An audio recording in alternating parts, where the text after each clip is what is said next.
What's up, everybody? How's it going? Who we got? Hey, Jacarius. Hey, Nathan. Hey, Laura. Hey, Sandy. Oh, you might have to crash early. That's understandable. Well, I'm glad you stopped to say hi.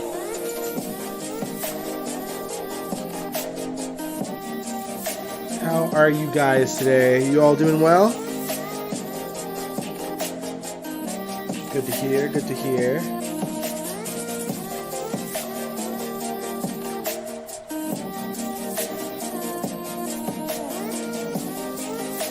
Y'all, I probably say this every week, but I'm so tired. I just got back from Drumheller, Alberta, which is about 3 hours away from here in Edmonton. Just a weekend trip. I was there overnight. And then I pretty much got home and wrote my notes.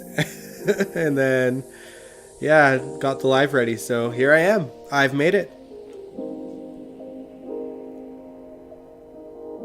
I don't know if you guys see my little post on YouTube, my little post in the community section of my YouTube page, but it was me and a giant dinosaur. So it was a very unique but really cool trip. Ready to go to court next week. What? What's going on, Sandy? Do you mean Trina? Or is this like real life stuff? Thinking about the convention. Oh yeah, the one in Graceland. I think it would be cool to like meet a lot of the cast one day. But that is definitely not in the cards for me this year. Hey Angel, my trip was good. It was really good. It was a lot of fun actually. I went there. We left, I think, Saturday morning around 8-ish. Got there just a little bit after 11. Or actually probably at 12 because we took a break and stopped to eat somewhere. Oh yeah, Trina. Yeah, I'm ready too, girl.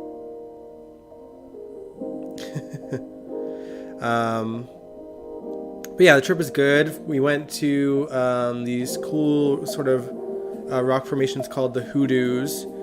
And then checked out Horseshoe Canyon, which is this crazy looking canyon in Drumheller. Actually, most of Drumheller has that same kind of landscape. It just looks like somewhere dinosaurs roamed, which is where they roamed, millions of years ago. Or you said you're living on 4 hours sleep over the last 2 days, but there was no way I wasn't going to listen to this as long as I could before my eyes closed. Aww.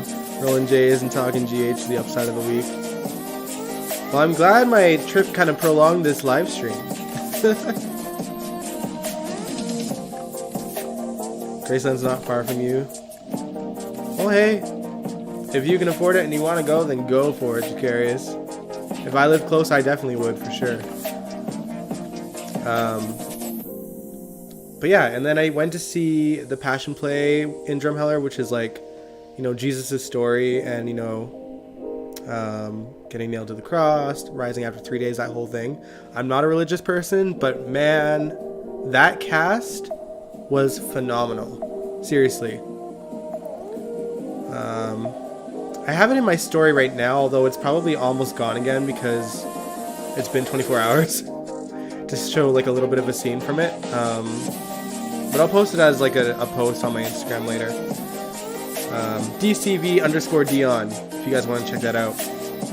I'll post it soon, tonight.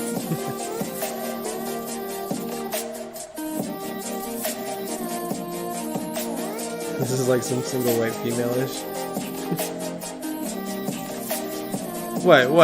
Like me going into Drumheller? I was there with my family, I wasn't there by myself. It wasn't no eat, pray, love trip like Maxi.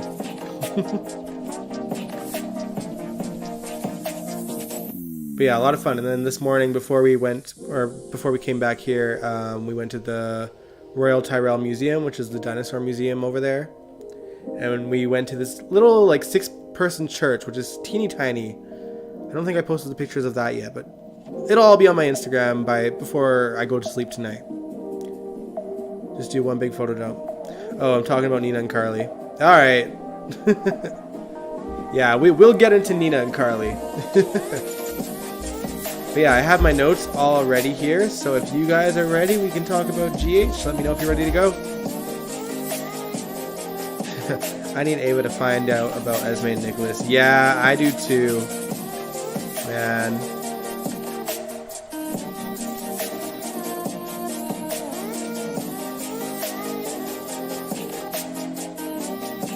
But yeah, I'm ready when you guys are, because it's gonna be not a fast stream, but like, yeah. I'm exhausted and I still need to go to a store after I'm done streaming, so you know. Alright, well, since y'all are ready, I'm ready to go to, after I take this swig of water. It was hot in Drumheller, y'all. Ugh. I think I got my neck sunburned from watching the play. The play was outside, by the way. And the sun was behind us, so like, beaming down my neck. Alright, but let's go. What's up, everybody? Welcome to General Hospital MV, my GH after show. Let's get into it. This week started on July 11th, but in Port Charles it was the 4th of July, and there were fireworks, both literally and figuratively. Trina and Rory, let's talk about them. Trina was anxious before the upcoming trial, and thankfully for her, Rory was there to be her distraction. They went on like a little bit of a July 4th date. He was, offering her brownies or whatever, and they were watching the fireworks, and their lips locked, y'all. Rory and Trina kissed while Spencer was watching. Oh, man. Sorry, I'm reading your comments as well. Ava's not going to find out until it's too late. This is a soap. It's about suspense. Angel, I think you're right. I don't think Carly's getting the MetroCorp back anytime soon. But yeah, before that happened, before Spencer saw Trina and Rory kiss, Spencer was with Esme until he was pulled aside by his Uncle Sonny, who was just wondering what in the hell he was doing. And Spencer reassured him that he's doing the right thing and following his heart. He swore on his mother's grave that he was doing the right thing, and Sonny's like, we'll see.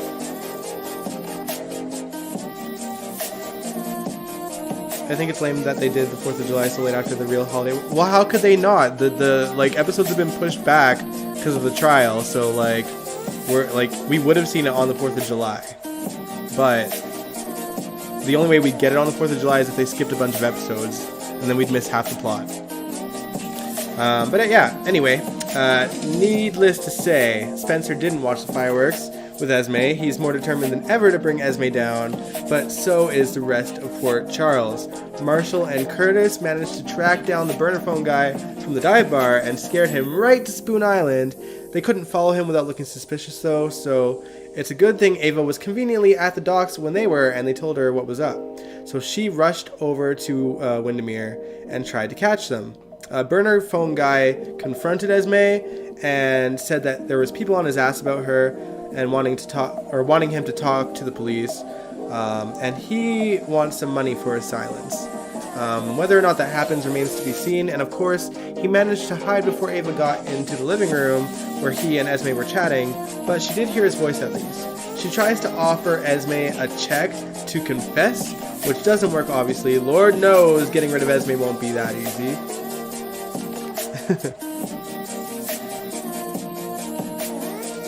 DG said, I see zero chemistry between Rory and Trina, but it was fun seeing Spencer jealous. I love how Esme calls him Spence. Yeah, I don't see much chemistry between Rory and Trina either, to be honest, but, I enjoyed, Spencer being jealous too. Sandy said, I loved Trina and Rory, but we need to know his background. You can tell how behind in episodes we are because of these airings. 4th of July, now in late July, ick. Yeah, it's true. It is what it is, though. I'm glad that we didn't have to skip a bunch of episodes to see it. Spencer is so useless. Yeah. I should mention that before Ava was on the docks, though, she was at Trina's and trying to convince her to use whatever evidence she's been sitting on. obviously that shocked Joss at the fact that she had evidence that she was sitting on. Trina confessed that she was with Spencer to Jocelyn at the time that the video was uploaded. She said that this is not a loading... Sorry guys, I'm tired. She said that this is not a loaded gun. Obviously because the video could have been queued up. It's not, a shoe-in. And, Spencer was out of jail, or he was supposed to be in jail. And that's why she's been staying silent. But Jocelyn points out that Spencer knows that he is her alibi and still went against her. See, this is why there needed to be communication between the friends, because, things would be a little bit less jumbled and probably not so bad for Spencer, because y'all know that when the court date arrives, Jocelyn is going to bring it up. She's going to bring it up. That's just who she is. Rory isn't attractive. Rory's just another pretty face. True. Y'all know how I feel about Rory. I feel like there's not much there with him.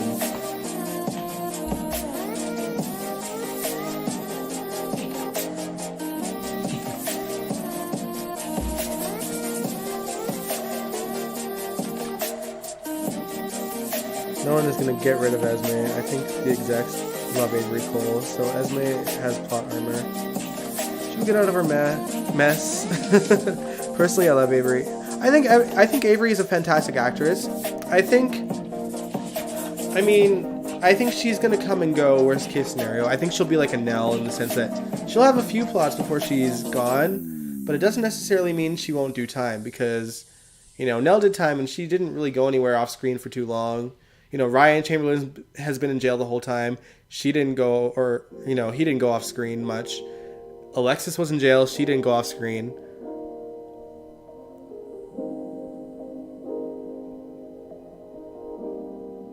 I love Rory. The actor is pretty green as an actor, but he's adorable to look at.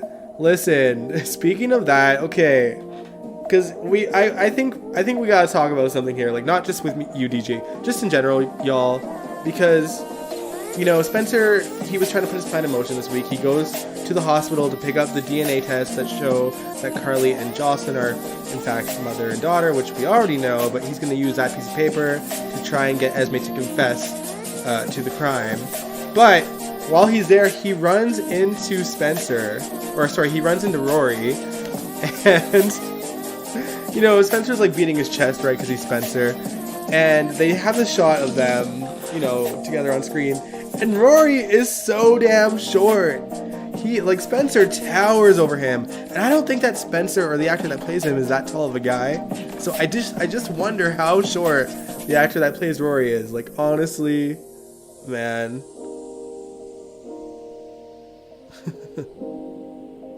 Esme needs to be put under the jail. Under the jail? Yeah. Yeah, no, I'm not really here for Trina and Rory, minus, the Spencer getting jealous of them. But then again, I don't know if I'm still here for Spencer and Trina either. I don't care as long as she stays on the air and she keeps skimming. I think Avery will stay on GH until she gets a big primetime gig. And we'll jump ship. I mean, I can definitely see Avery in like a teen drama, you know what I mean? Like a primetime teen drama. It makes me love Rory even more. My brother was short, and that's why I love short people. I love short people too. I just didn't expect him to be so short. I think when you see anyone on screen, like, they always look taller than they are, right? Because if I didn't know, for example, Kelly Monaco's height, I wouldn't have guessed that she was as short as she was, because they always have her in heels. She's always, she always looks tall because of the heels. But I would never guess that she's like under 5 feet, you know what I mean? Trina's romantic options are trash. Yeah, Trina deserves a good love interest. Trina and Spencer will probably end up together, but it's nice to see him jealous. Yeah, it is. Laura, you said all Joss has to do is tell Ava that Spencer was there and could be Trina's alibi. Let Ava be the bad guy. It wouldn't bother her one bit. Yeah, that's true. Because Monica's 5'3". Well, okay, so that's still short, y'all. I'm 5'8". I'm not super tall, but you know. DG said, I think Trina doesn't have chemistry with Spencer either. I think... Oh, hold on. I'll read the rest because I think you'll probably go where I go on this. I like Tabiana as a recast, but so far she doesn't have chemistry with anyone, really. But she does blend well with Eden McCoy as Joss. People always look taller on camera. Exactly. Yeah, like, I think Sydney's Trina had more chemistry than Tabiana's for sure. When it comes to Spencer. I do wonder what, like, Sydney's Trina and Rory would have been like. 5'3" as a munchkin. Yeah, she's a little one. Jason.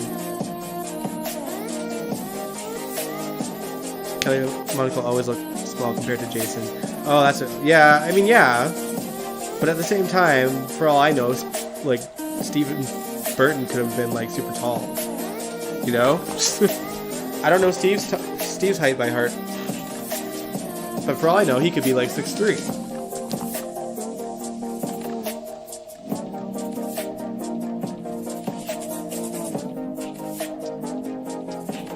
Oh, also, another side note. Scott Baldwin is no longer Trina's attorney. Thank God. Because Scott's out of town. Apparently Serena's in trouble with the law, so he had to leave town on that legal matter. And now Diane is her lawyer, which I am thrilled about.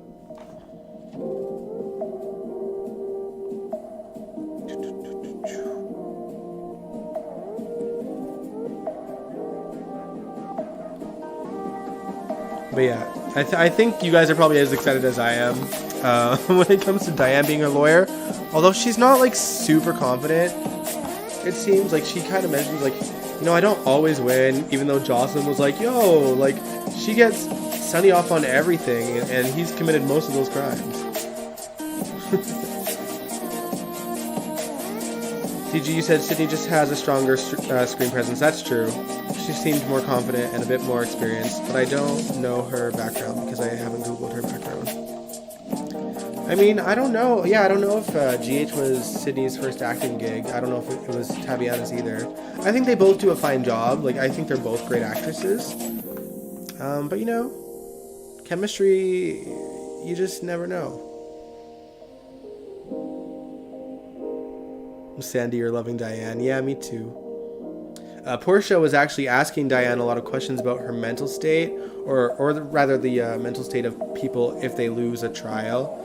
Obviously out of her fear that her daughter could inherit Marshall's schizophrenia. But she wasn't very subtle about it. Diane's like, why are you asking all these questions? PG, you were looking forward to more screen time for Ken Schreiner. His courtroom scenes are hilarious. He's like Perry Mason parody. He is completely unprofessional and it's fun to watch. But that's exactly why I didn't want Scott as Trina's lawyer. Because he's so unprofessional and he's such a boob. And that's the last thing Trina needs.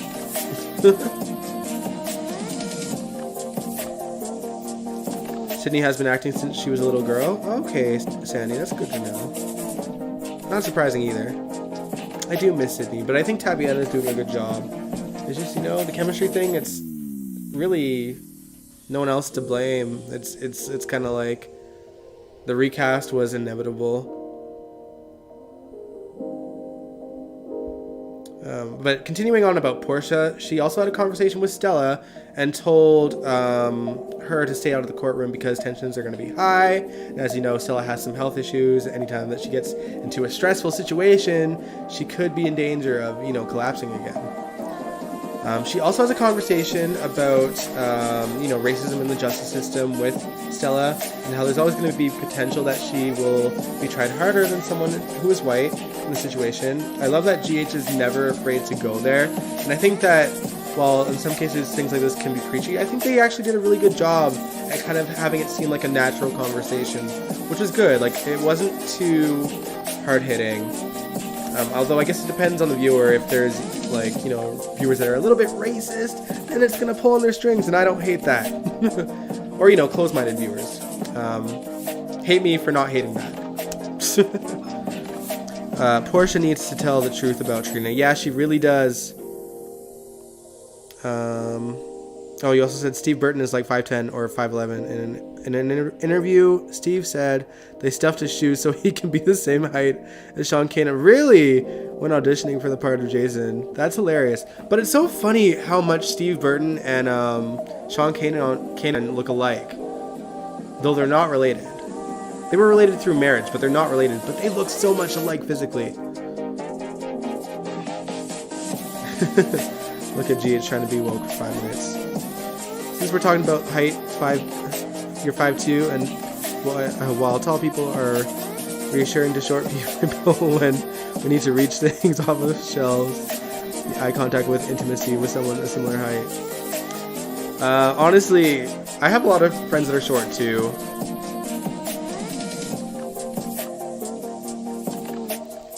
DG, I'm black, and I think they should have left the racism angle out of the story. The story has nothing to do with race. It's just Disney trying to be woke. They need to stop that.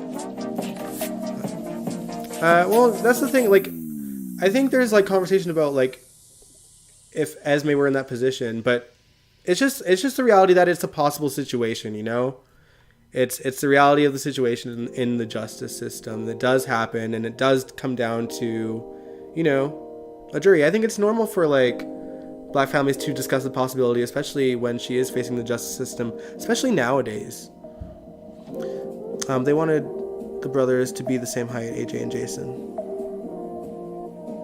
Well, they didn't have to be. It's not like AJ.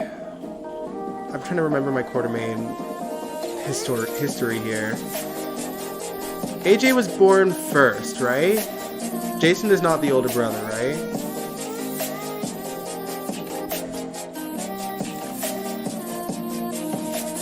Can't remember now. DG, this is when you step in and let me know. Okay. Yeah, it does happen in real life and still do. Yeah, I think it's okay for them to bring it up. Like, it does happen. It's the reality of the world that we're in. Okay, but let's move on from that plot though. Let's rewind it back to the 4th, which is the 11th. 4th of July celebration, and talk about Cody and Britt. Britt was third, wheeling it with Austin and Maxie and hating every second of it. Low key, I would hate it too. But Spinelli shows up, and Britt uses that opportunity to bolt. Unfortunately, she bolted to the Metrocorp pool where Cody was hanging out with Dante and Sam, which I enjoyed, but Britt not so much. And they ditched once Cody was distracted by Britt.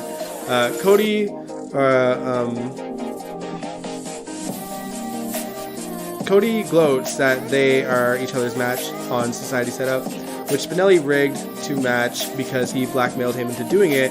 I guess the blackmail is that what was I gonna say? Oh, DG. The question that I had was who's older, AJ or Jason? Because I forget. But going back, I forget if I mentioned that Dante and Sam were there, but they bolted once Cody was distracted by Britt. But I'm sorry, I'm all flustered here because now I'm reading the chat and I'm looking at you guys. The thing that Cody was blackmailing Spinelli with is just that Zelda, or whatever her name is just a front, and Spinelli's the leading guy that's in charge of Society Setup, which I think we all figured out a long time ago. I thought that there would be more than that.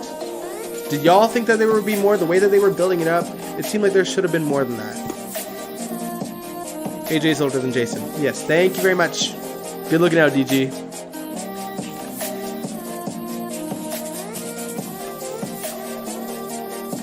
I don't like Cody, and Maxie and Austin are boring.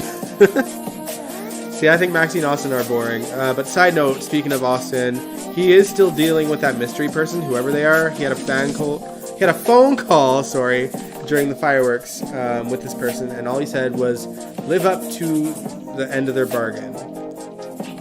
So, that is still a mystery. TG, you said AJ was born in 1979, Jason born in 1983. I believe before Susan Moore was murdered. Nathan, you said Dante and Sam, what a waste. They don't even have a storyline instead of propping Cody. Hold up. Wait, Jason was born in 83. If he's my age, thank you for that. Damn, he's 39. Man, mind blown. Well, Jason got Sorazed, though. So Jason is really 50.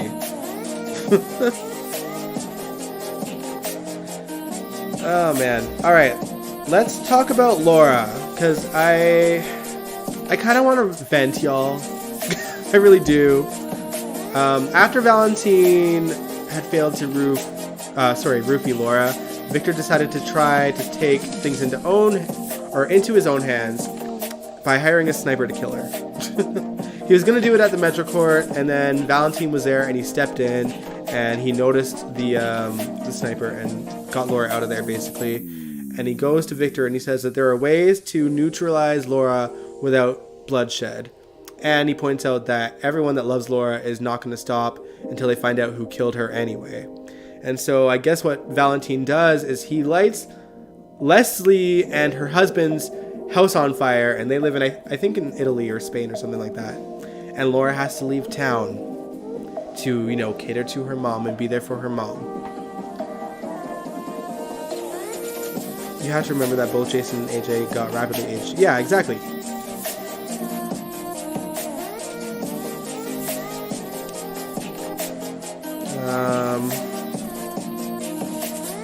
Cody is not bad eye candy, Angel. I think Cody's hot. TG, you said that fiasco with the hitman was hilarious. That sniper missed so many good shots. It was dumb. When did Leslie get a new husband? She got a new husband a few years back. And so when Laura and Kevin got married, we actually met Leslie's husband. And he happened to be ordained. So he's the one that did Laura and Kevin's wedding.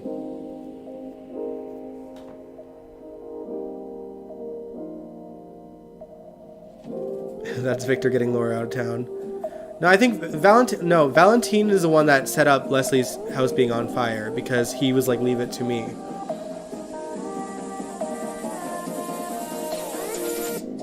Like, what are Valentine's plans? Why kill Laura, then what? No, it was Victor's plan to kill Laura.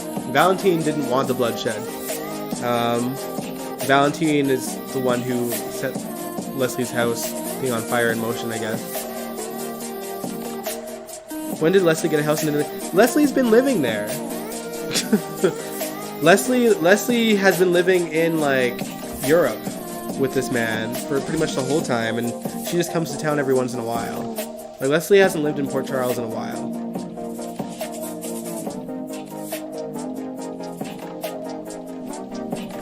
She'll come to town to visit, though.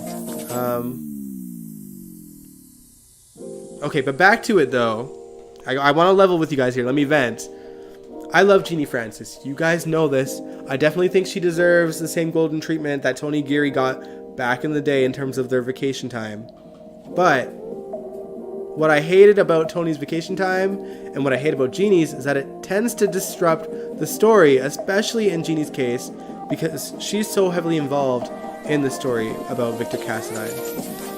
It also bothers me more so, sorry guys, I'm so tired. It more so bothers me because I think if I were a resident in Port Charles and the mayor was disappearing for months at a time every year, I think I would want a new mayor too. You know what I mean?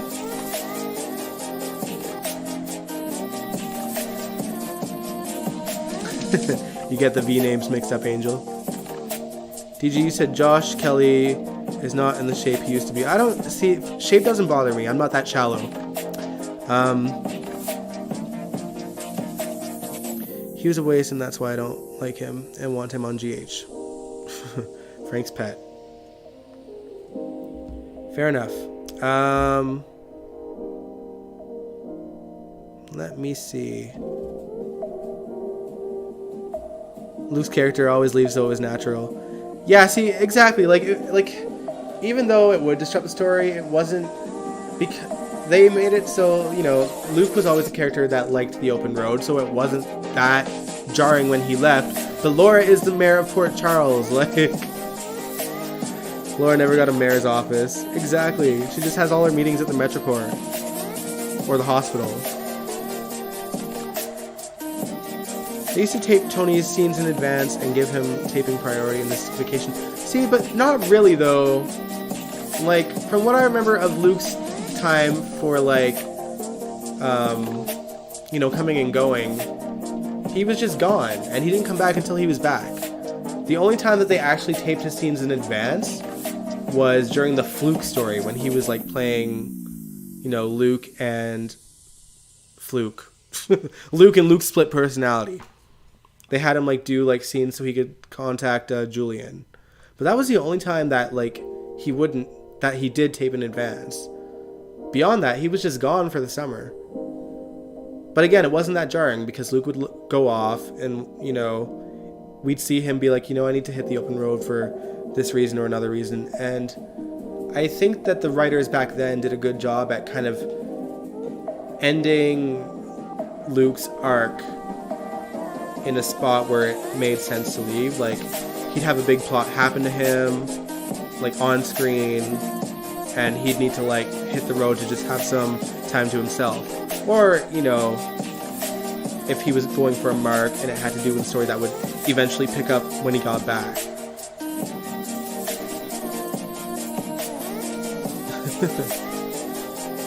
They probably should have never made Laura mayor. Yeah, but I don't know if Jeannie got that special treatment until she came back for the Ryan Chamberlain stuff. You know what I mean? And I think by then she was already mayor. The President of the United States go on vacations all the time. Why not the mayor? Yeah, that last president y'all had was on the golf course pretty much every weekend, right? But yeah, I just, you know, they call her this beloved mayor. I don't think, you know, I just don't think that in a realistic sort of situation, she wouldn't be getting hounded by the people of Port Charles, that she was always gone. Like, case in point, how many people hounded, you know, Trump, rightfully so, for taking a vacation all the time, every weekend. They definitely feel him out of order. Yeah, oh, I was going to mention that. Oh, actually, okay, I do mention that later on. We'll talk about that later. Hey, it's just a fact. He just went on vacation all the time. You can't deny that. But anyway, Sasha and Brando. Actually, no. We'll talk about them later too, or should we talk about them now? Because it's very brief.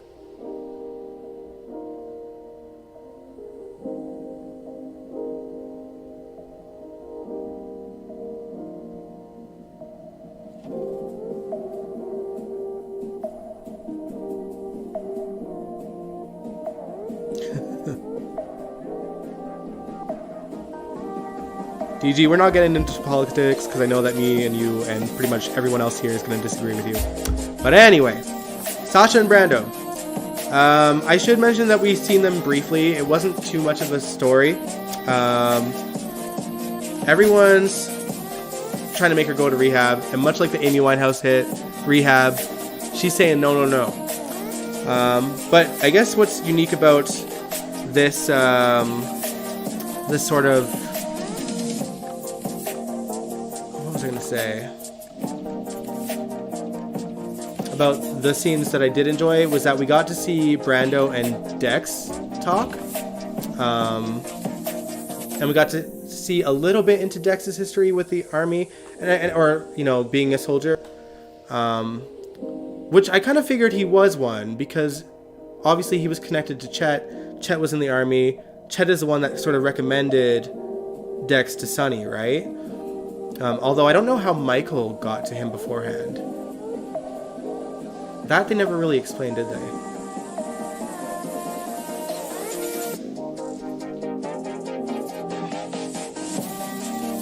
Oh, Canada, the land I call my home. Indeed. I am grateful. Do we know if Jeannie Francis came back to home to Maine? To one of my co-workers didn't know. She had a shop here, and now we're planning a trip. Well, I think Jeannie takes time off in the summer because she wants to spend time for her family or with her family. So I think it's possible that she's back in Maine. I mean, Jeannie's not really on social media much, so we don't really know. We don't really know much about her life. But I mean, it makes sense that she'd go off in the summer to spend time with her family. And the show does shoot, a month and a bit ahead of schedule. And plus, with all the delays, I'm sure technically she's been gone since June.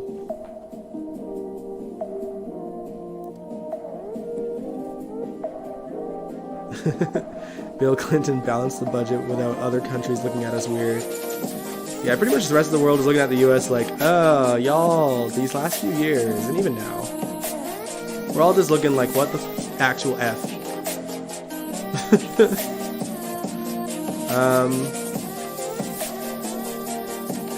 But I've lost my train of thought. Yeah, but we got to see a bit about Dex's history, which is cool. But yeah, we need Sasha to go to rehab and get help. Because we can't have her, thinking, oh, I'm good, I'm done for real this time. And I'm glad that, what was I going to say? Oh my god, I'm already blanking on her name. Gladys! I'm glad that Gladys was there to be like, you need this. You need to go to rehab. And of course, Sasha clapped back and was like, it is my decision. So, I hope that something happens that will actually make Sasha want to go to rehab, even if it's something with her health. I think obviously she'll have to sort of have something really bad happen in order for her to want to get help in rehab. What do you think about Nina buying the Metrocore? We're talking about that next. That is next on my list right here. I'm American. Oh, Canada, looking nice though. Yeah, I do love Canada.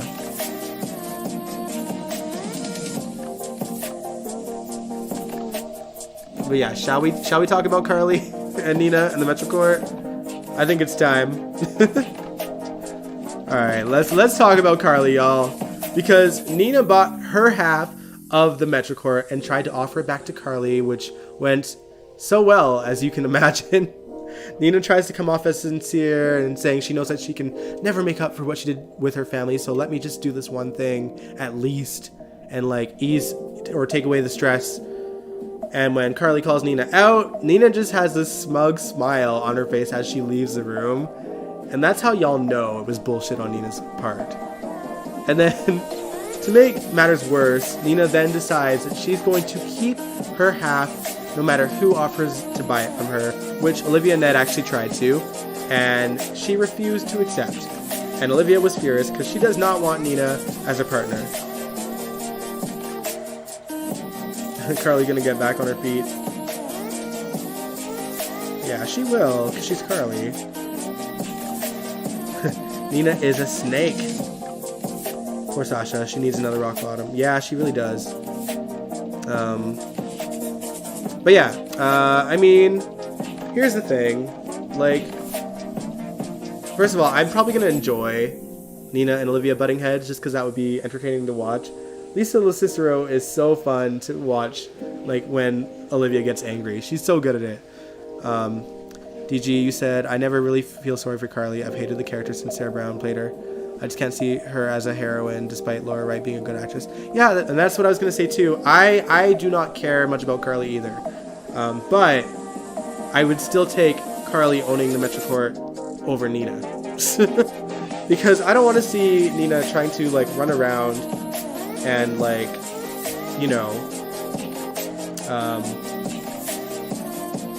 hold on, guys.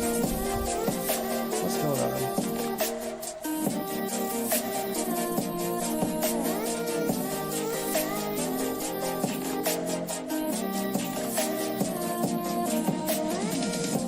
Sorry, I thought thought the stream stopped for a second.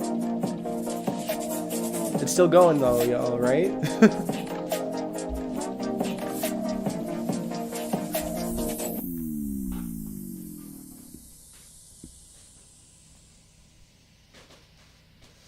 Sorry, I just want to make sure.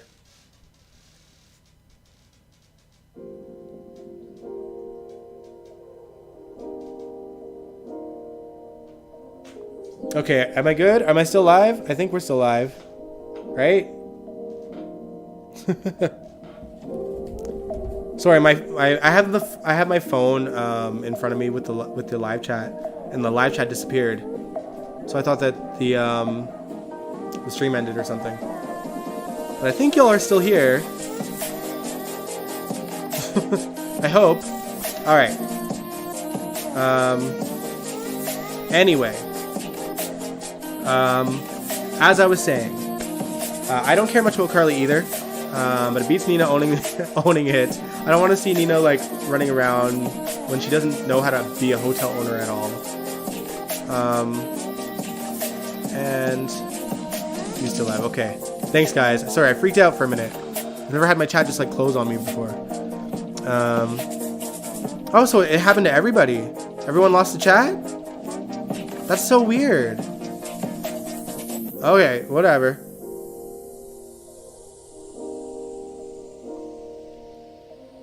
Stop and reserve. Okay, everything's fine. Yeah, that was so weird. I don't know what happened there. Okay.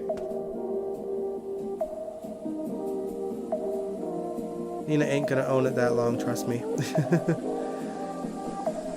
Yeah, we'll see. You know, I want to believe you, Jacarius, but these writers have been doing a lot of things in Nina's favor lately, so, you know. But also, in regards to Carly, Willow and Michael, who again is being played by the recast, which I'm so confused about. Because at first I could be like, okay, you know, Chad had COVID. This guy stepped in. Sometimes they shoot episodes out of order. But this is like way far down the line. Like, did they really shoot the 4th of July way in advance like this? It's working for me. Okay, good. But yeah, I'm so confused that this recast is coming and going still at this point. But yeah, anyway, they weren't going to, but when they found out about Carly losing the Metrocourt, Willow and Michael decided to tell her that she's pregnant, and Jocelyn as well. And that sort of lets Carly realize that, you know, family is what matters. So she's not too broken up about the Metrocourt. Like, obviously, you know, it's been her home, or her second home, for many years. The episodes are out of order, but this far out of order, like, it's been a couple months, right? DG said, I wonder, did everyone like the Nina character more when Michelle Stafford was in the role? I think people just hate Nina now because of Sunny. Cynthia Watros has no chemistry with Maurice Benard. I do kind of wonder if Michelle Stafford would have. Because, personally, like, I was really excited when they brought Jax back and Nina seemed so awkward by him when Michelle was in the role. I thought that those two would have had mad chemistry. But it didn't end up happening. Because Michelle left the show, obviously. I think I would have enjoyed Jax and Nina with Michelle. I didn't really enjoy it with Cynthia. And I don't think they would have gone there with Michelle Stafford and Maurice Benard. Like, I don't think that the story would have went in that direction. You said I love Michelle Stafford, but I don't think she would have had any. Yeah, see, I don't think that they would have either. But I don't think that the story would have gone there either. I think they kind of, and I don't know nothing, but I think what happened is that they didn't see as much chemistry with Ingo and Cynthia, and maybe put her with Maurice instead. Because as much as I don't like Nina and Sunny, I think that the two actors have a good chemistry. Michelle did Nina better. Michelle is more attractive to me. Michelle was huge on YR as Phyllis. I loved her. She was a complete nutjob character there. Yeah, I love Michelle. I miss Michelle. And, like, I think Michelle as a person just has, like, the best personality. Both, you know, like, it comes across on screen as well. Like, she seems very much like what she brought to Nina. Ingo and Cynthia's a no-go. I liked the brief moment that we saw them on screen together. I think they would have been fun to watch. Because she was so flustered by him. Send them back to Nixon Falls for good. Yeah, honestly, I wouldn't mind that. Don't remind me of Ingo. Oh, Dingo.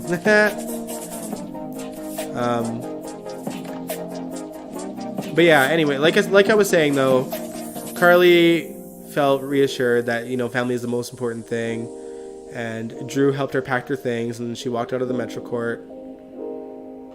Yeah, I just can't see, you know. I mean, first of all, if y'all remember when Nina first started to run Crimson, Maxie was doing all the work. Maxie was showing her how to run the magazine. Maxie was teaching her how to do all the things. And now Nina is just way more unlikable. Not just by, you know, like the viewers, but like by the town, obviously. Cynthia just bores me on GH. She was so much...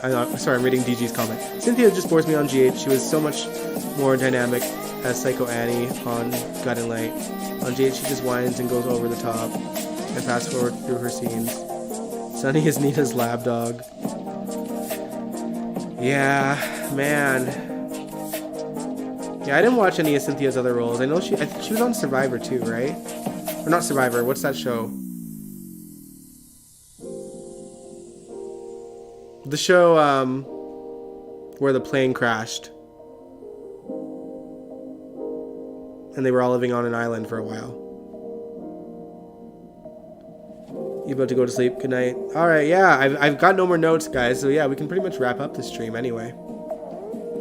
Maxie should have been the editor-in-chief of Crimson. Yeah, exactly! Like, the fact that Maxie didn't become, you know, the owner of Crimson, when we've seen her work her ass off at that magazine for years and years and years, is such a letdown. Like, we never got to see the Maxie that we deserved. And then they just turned her into this, like, kind of, like, tame character. Yes, that's the show. Lost. Thank you, DG. But yeah. It was, an interesting week on the show.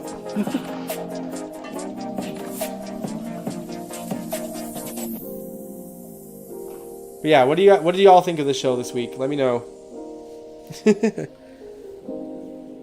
I see Sunny as a victim when he is with Nina. Very manipulated. Yeah, like, for a second I had some hope that Sunny was kind of like seeing Nina for like kind of the conniver that she was, but then he still like sided with her. I was like, dude, Drew can still fire Nina and give it to Maxie. Yeah, he could. But I think I'm trying to look at this as in a realistic way. I think if Drew fires Nina, Nina could sort of sue him for that because she can claim that it was all about Carly because Carly and Nina don't get along and it would be a wrongful firing. I am looking forward to this week in General Hospital. But it wasn't a bad week last week. But yeah, I'm much like you guys, I am ready to see Trina in court. And thankfully, like, at first it made it seem like it was going to happen at the end of summer, but clearly it's happening right away.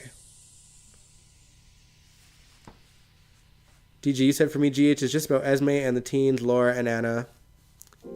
Yeah, like, I mean, obviously, y'all know I'm here for the vets, like Laura and Anna.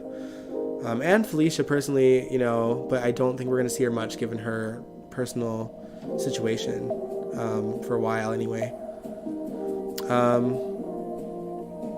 But I'm ready to see this Esme and Trina plot sort of kind of climax now. And DG, a question for you in regards to Esme, because I kind of compare Esme to Nell in the sense that she's a bit of a batshit crazy character, but she has the potential to either sort of simmer out, or they could go full crazy with her. Like, do you want Esme to go like full snap, like kind of like Nell did towards the end, or do you want to see her just kind of, I don't know, simmer into the background a bit? It's about time the Cassadines start acting like Cassadines. These domesticated Cassadines are boring. You like Charles as Victor, but he hasn't been ruthless until now. He's been too weak. See, that's the thing. Like, when Charles first came back as Victor, they started making Victor out to be like this big bad that was like as comparable to Helena, but he never was, you know? Like, yeah, he had his time in the WSB, like when he first got out of jail, but he wasn't doing anything that conniving. He was just kind of like following Helena's orders.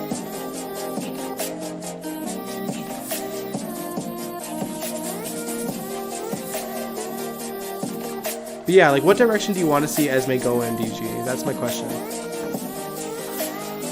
Because I get why you like her. I think that Avery is a fantastic actress, and I wouldn't mind her, like, I don't know about sticking around necessarily, but, like, here's my take in general with villains. I think that all villains, in terms of plot, should have a beginning, middle, and end to a story, and then just kind of come back sporadically.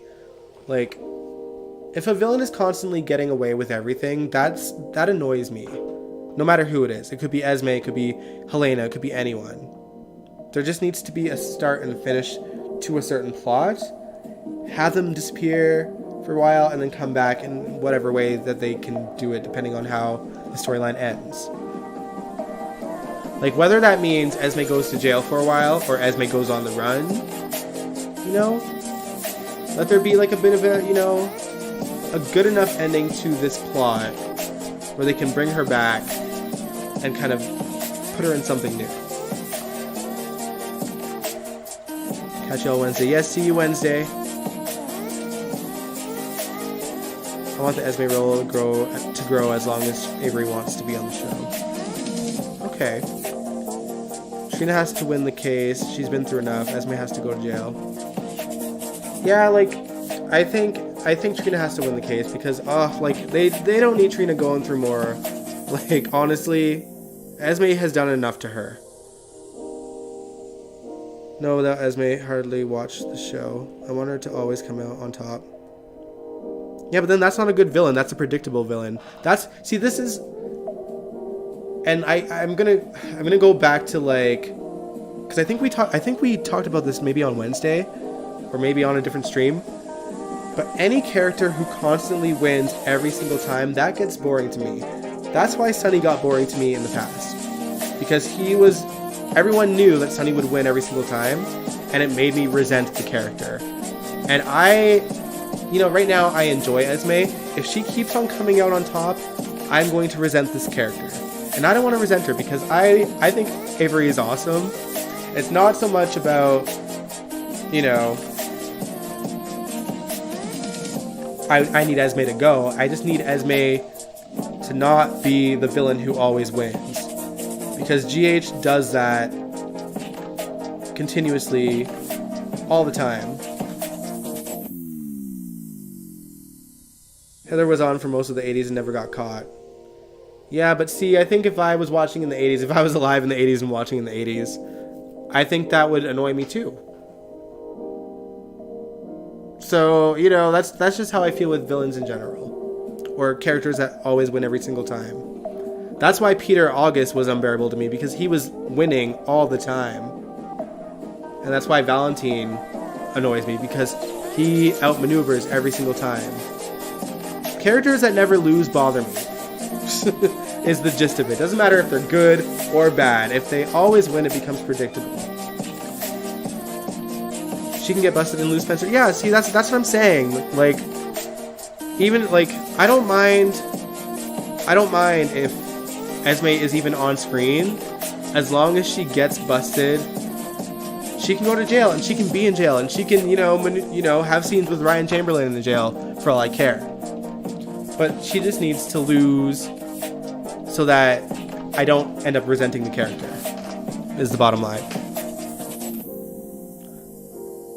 Characters can lose without being written out. So that's what I'm saying. I'm like, it doesn't matter if she goes off screen and comes back on. As long as she loses, they can throw her in jail and have her be on screen. We've seen it with Ryan. We've seen it with Alexis. Just let me write the dang show and keep it balanced. Yeah, but see, you already said that you want Esme to come out on top every single time. So you wouldn't balance it.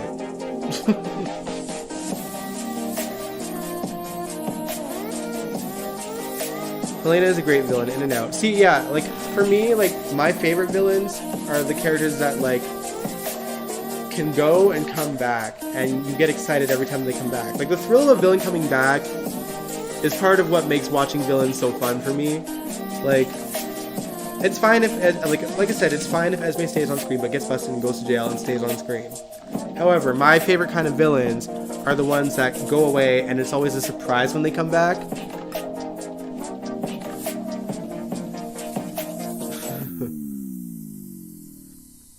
Once she gets pregnant, she can rule the roost. She has all the power then. First they put Trina with Cam and Joss took him. Then they put her with Spencer and Esme came. Trina got locked up. Put out of school. No more, please. Yeah. Pregnant women go to jail all the time. Yeah, that's true. Ooh, we could do a jail pregnancy story with Esme. I'd be down for that.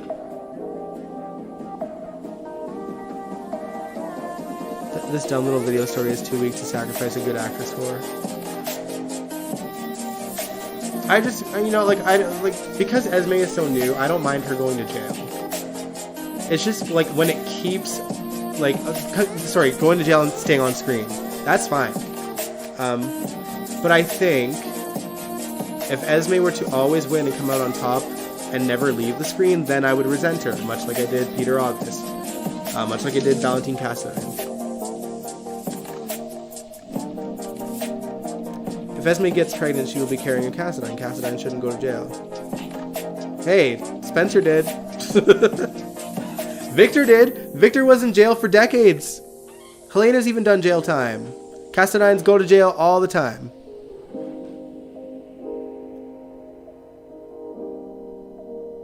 Esme get lost or run away with Nicholas.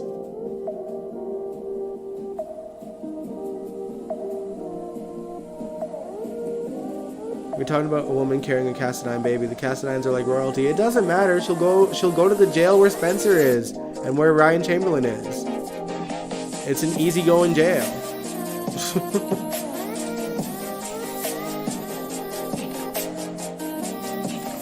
Avery could come back as another character. Remember when Chloe Lanier played Patricia Spencer and how we all like thought she was fantastic and like we wanted her on screen? And then we got Nell. Bottom line is, be careful what you wish for. You know what I mean? Like Avery plays a villain well. I don't dispute that at all. I think she's playing a fantastic villain. She just needs to lose once in a while. Villains who always win are just annoying. That's the what I'm trying to say. Victor tried to take over the world. Esme just sent a stupid video. Yeah, but if a woman did that, like, I don't think you have kids, DG, but if a woman were to do that to your child, would you be like, oh, it was just a stupid video. Psh, my kid is fine. Like, you know what I mean? Like, she needs something bad to happen. Or, like, she needs to pay for that. I'm saying this as a gay man who does not want children. If I had a child, ain't no way in hell I'd be like, oh, psh, yeah, you know, she shot a video of my child having sex and posted it for the school to see. Just let bygones be bygones. You know what I mean? That's how I feel.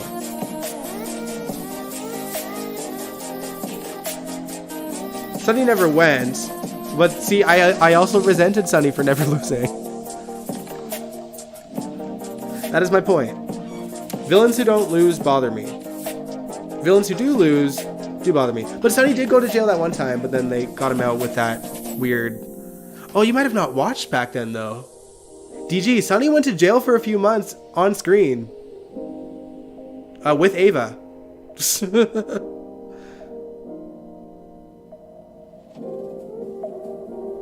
But I don't think... You might have not been watching at that point. Sunny went to jail. For once, he actually went to jail and was found guilty of a crime. He went to jail for killing AJ. I think, right?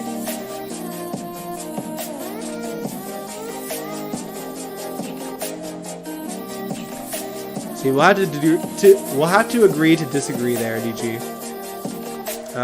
Having said that, I wasn't around for Heather's 80s time. So my experience with Heather was when she first came back to the show in the 2000s. And she was kind of... This was like early days when I only first started watching. But she was obsessed with Luke and was pretending to... Or I don't know if she was pretending to think she was Laura or legitimately thought that she was Laura. But that was my first introductory to Heather. And then when she came back under Ron Carlivati, the stories that she had were kind of fun to watch. And that's a testament to Robin Mattson because she plays crazy great.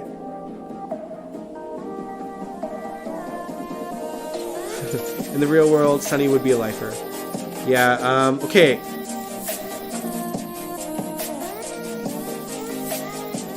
It had nothing to do with his claustrophobia. Ron ruined Heather. Okay, no, listen. So, Sunny didn't get out of jail because of his claustrophobia. Sunny got out of jail because he escaped prison with Ava, I think. Yeah. He escaped prison and he ends up at the Haunted Star, and there was a bomb on the Haunted Star that fake Luke or Fluke planted there. Everyone was on the ship. Sunny actually grabbed the bomb and ran off the boat and saved everybody. And it just so happened that there was, I guess, a political leader's daughter on that boat. And the political leader was grateful for him for saving his daughter's life, so he pardoned him. That's probably a really poor summary, but that's how it was as I recall it. We also got Ava as Denise DiMuccio after that, which, if you don't know, be thankful you don't know.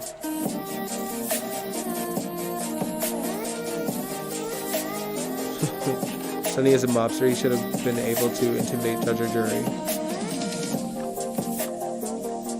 Yeah, but I think he had Michael going after him too.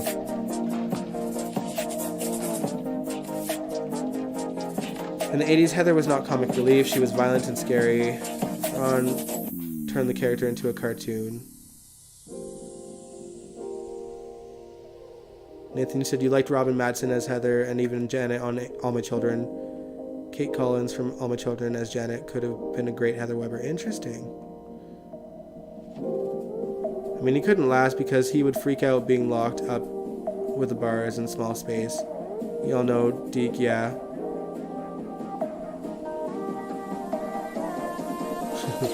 No, he wasn't released because of claustrophobia. Yeah, sorry, I thought you meant that at first. But yeah, like...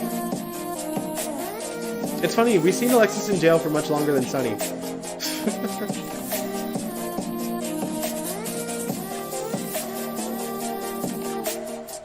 Heather wrote Diana's name and Anne Logan's blood in 1981. That's not comic relief. See, I do remember that story. But I didn't know that Heather was on for so long. I thought Heather was just on for a couple of years. So good to know.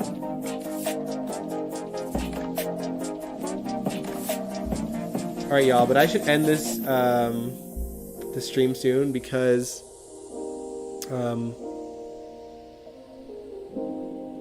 oh, you were thinking Janet from another planet. But yeah, I should end the stream soon because I need to go to the corner store and get some snacks because I'm starving. I haven't eaten since this morning. I went to a museum and, you know, I climbed an entire giant dinosaur. Again, check my Instagram. You'll see the pictures. DCV_Dion if you'd like. Character Heather goes back to 1977. That much I knew. I knew that Robin Madsen was a recast.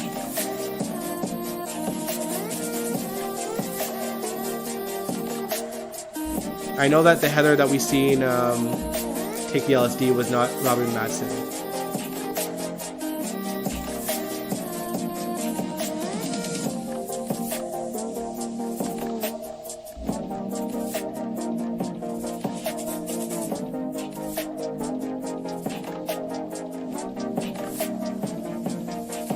But yeah, yeah, I think I'm gonna end the live stream here though, just because I need to get going. But thanks so much for joining me, you guys. I always love chatting with all of y'all.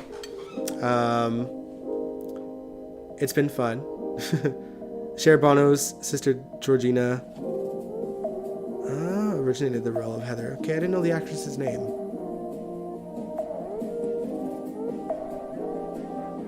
No, she wasn't into soaps. Okay, fair enough. But yeah, anyway, I will catch you guys this Wednesday for some more old school GH. And then I'll catch you guys the following Sunday. And then the following Wednesday will be the last live stream until the end of August. So we'll have a bit of a going away party, alright? We'll still watch more of the classic episodes that day too. Go Dion, you put your pictures on YouTube. I put the dinosaur pictures on YouTube, like the me and the giant dinosaur, but the rest will be on Instagram. So if you're on Instagram at DCV_Dion, maybe I'll post more sporadically, but I have taken so many, you guys. All right, but thanks so much for watching. If you like this video, give it a big old thumbs up. Subscribe if you want to, and I will catch you guys in the next one. Peace out.